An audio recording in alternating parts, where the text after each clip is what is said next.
Okay, so this is about intent and power. Now, if we're looking at jurors number, we're going to look at this through the lens of jurors number 3A and B, one of the non-standard applications. It looks like this, 3A. I go in, 1, he pushes, I strike, and I just go in and do titik perisai. Now that's the basic of it, right? One more time.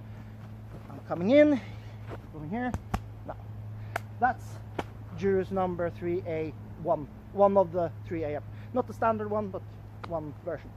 Now, what happens is that in order for this to be realistic, because this will never happen, I will never win this and then he will push me out. That's very unlikely. See here? That's a training artifact in order to teach me something. What will happen is that he's going to give me a right-left. Okay? So, boom, I just go straight in here. Then I can go in. All right? So that changes the technique quite a lot. And it has to be him who's actively trying to strike me. Because if that doesn't happen, if it's me who takes over, look what happens. When I come in, he will just block me. Now there's no energy here. It will just stop. Then I will just go in for another technique. Okay? So it has to be him instigating this in order for this to work. So I'm striking him and he's striking me with his right-left. And he really wants to take me. So he's coming at me very aggressively, and I go 1, 2, here. Okay? Now I got him. That's one of the versions here. Okay?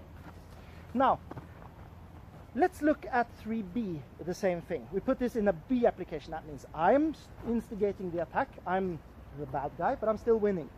It's an unmoral system. So I'm winning, and I'm striking at him. He's going to do titik perisai. I'm going to come over. He's going to let me win. He's going to push me out. And I'm going to go in for the strike. Okay. That's technically how it would look for just practicing. But once you got past that point, you have to start analyzing where does this lead to? Why are we doing this? So, in order for this to make sense, what really has to happen is that I'm striking and I'm keeping my initiative. Okay? So I'm going in here and I'm striking again. He's stopping me and I'm just going straight through here. I'll go in, puff, puff. Okay? So one more time. I'm striking him. He's going in for a hard titik perisai and I'm taking over. Puff, here, puff, here, puff. I'm in this position. So that's me taking over slowly here, taking over, puff, striking. Okay, now if we look at another optional possibility here, is that he takes over in the middle of my system. It will change in the middle of my technique. It will change my technique. Look, slowly. I'm striking. He's doing titik perisai. Now he attacks. Okay? That's when I use the kuching or the cat stance to get up here.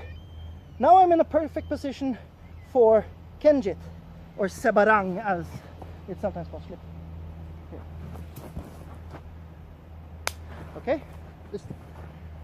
Now, with a little bit of force, this means I'm going 1, 2, and he's coming here, so I'm backing out of it because he took over my technique. See? Coming in. Here.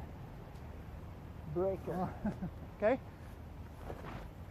Kenjit or sebarang, whatever you want to call it. Now, if I'm doing this with force, so I'm going in, giving titik perisai. No, I'm sorry. I'm going to strike. He's going to do titik perisai, and he's going to take over my strike. Okay? Yeah. So I'm going 1, 2, 3. Here, see, I hit him. It's very hard for me not to hit him. Okay? Now his force is on his way towards me, which is awesome, because then this becomes really easy. You see here? Now I got the breaker. You have to go to that level of power for this to be realistic. And that's the problem. We can't make it look very pretty because some systems, they lend themselves to looking awesome. We have to go to this level of intensity in order for it to look anything like it will work. Okay? So, hope this was useful.